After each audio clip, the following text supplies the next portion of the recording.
ద్వారా స్థాపితమైన భారత సంవిధానమైన యథార్థమైన శ్రద్ధానిష్టలను కలిగి ఉందినని, భారతదేశం యొక్క సార్వభౌమతను మరియు అఖండతను సమర్థించుననియు, నేను చేపట్టనున్న కర్తవ్యమును శ్రద్ధాపూర్వకముగా నిర్వహించుననియు దైవ సాక్షిగా ప్రమాణము చేయుచున్నాను. సత్యనిష్టతో ప్రతిజ్ఞ చేయుచున్నాను.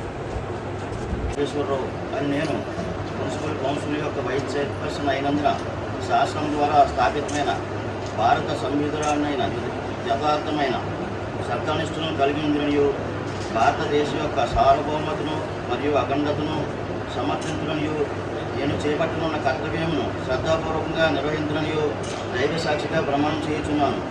సత్యనిష్టతో ప్రతిజ్ఞ చేయుచున్నాను. ఇవాళ చైర్మన్ ఇంకొక వైస్ చైర్మన్కి ఎన్నికలు జరిగాయి. దాంట్లో అందరూ ఏకగ్రీవంగా ఎన్నుకోవడం జరిగింది వాళ్ళని. చైర్మన్ వచ్చేసి మన నార్ల భువనసుందరి గారు, అలాగే వైస్ చైర్మన్ వచ్చేసి మన ఆచంట ప్రసాద్ గారు, ఆచంట సురేష్ గారు. వీళ్ళిద్దరికీ కూడా నాకు కంగ్రాచులేషన్స్. వీరిద్దరూ తుని మున్సిపాలిటీని ఒక అభివృద్ధి పదంలో నడిపిస్తారని ఆశిస్తున్నాను.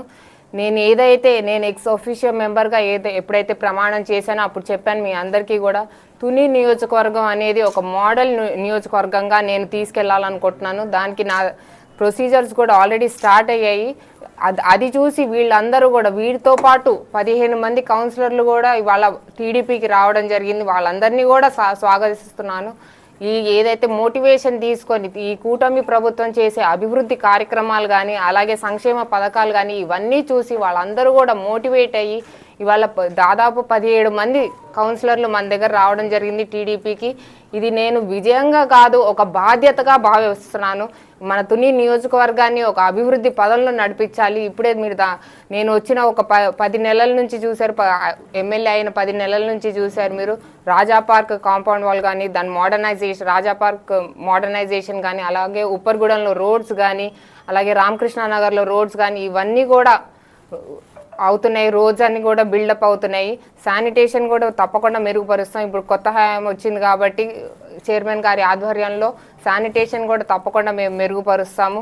అలాగే మొన్న నారాయణ గారు, మినిస్టర్ గారు నారాయణ గారు మనకి తుని మున్సిపాలిటీకి దాదాపు 3 కోట్ల వరకు ఇచ్చారు. మనం ఉన్న 30 వార్డులకి తలా ఒక 3 లక్షలు ఇచ్చాం. మీ వార్డులో మీరు పేరు సంపాదించుకొని మంచి పనులు చేసి, మంచి అభివృద్ధి పనులు చేసి, కూటమి ప్రభుత్వానికి మద్దతుగా, కూటమి ప్రభుత్వం ఆశయం ఏదైతే ఉందో, అభివృద్ధి ఆశయం ఏదైతే ఉందో దాంట్లో మీరందరూ కూడా భాగస్వామి అయ్యి, మీరందరూ కూడా మీ వార్డులలో మీరు మంచి పేరు తెచ్చుకోవాలని వాళ్ళందరికీ కూడా ఒక 3 లక్షలు ఇచ్చి వాళ్ళ వార్డు మెరుగుపరుచుకోవాల్సిందిగా మేము అందరం కోరాము. వాళ్ళందరూ కూడా ఒక ప్లాన్ డివైజ్ చేసుకున్నారు.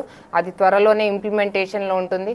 తుని నియోజకవర్గం అనేది నాకు ముఖ్యంగా అభివృద్ధి, సంక్షేమం రెండు సమానం, రెండు అభివృద్ధి పదంలో నడిపిస్తామని మాటిస్తున్నాం. మా బృందంతో పాటు మేమంతా కూడా కలిసి పనిచేస్తాము. వీరందరూ కూడా వచ్చారు. మేమంతా కలిసి పనిచేసి తునిని ఒక అభివృద్ధి పదంలోకి నడిపిస్తాం మేమంతా కూడా. Thank you. నా హృదయపూర్వక ధన్యవాదములు.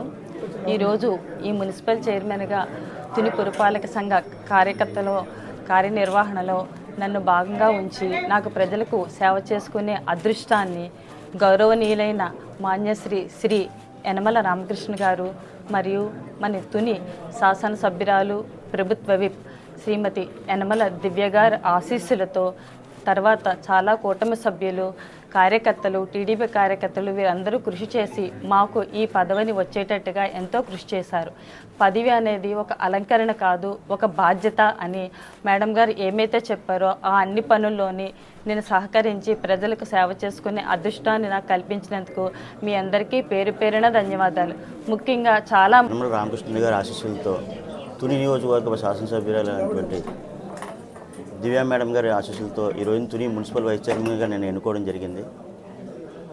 నా తోటి కౌన్సిల్ సభ్యులు, మా చైర్మన్ గారు, మేము ఒక ఆలోచనతో తుని పట్టణ అభివృద్ధికి మా వంతు మేము కృషి చేస్తామని, తుని పట్టణ అభివృద్ధిలో మా అంత సహకారంతో మేము ముందుకు పోతామని, మంచి మోడల్గా తీర్చిదిద్దామని తెలియజేసుకుంటూ, నాకు ఈ అవకాశం కలిగించిన పెద్దలందరికీ కూడా నమస్కారాలు తెలియజేసుకుంటూ, మీడియా మిత్రులకి అందరూ కూడా నమస్కారాలు తెలియజేస్తాను.